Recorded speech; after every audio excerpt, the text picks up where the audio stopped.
Hi guys, nakakita na ba kayo ng ng kalabasan nagtatampo?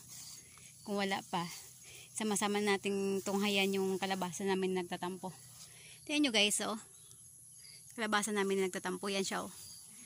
Actually, nakaraan pa siyang nandyan, nagpapasuyo. Ang kaso nga lang, hindi ako marunong magsuyo. Kaya yan, oh, tingnan mo. Diyan siya, oh, yan. Ganun magtampo guys yung kalabasa. Ganun siya kalupit magtampo.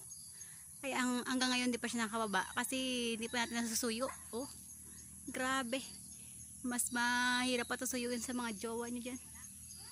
Ang hirap niya magtampo. Ayaw niya na daw magbaba.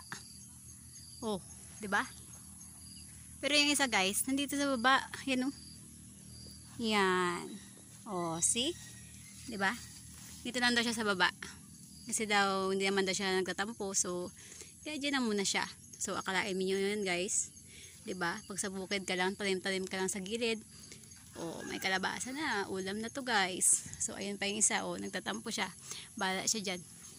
Hindi natin siya masasuyo. Kaya bahala siya sa buhay niya.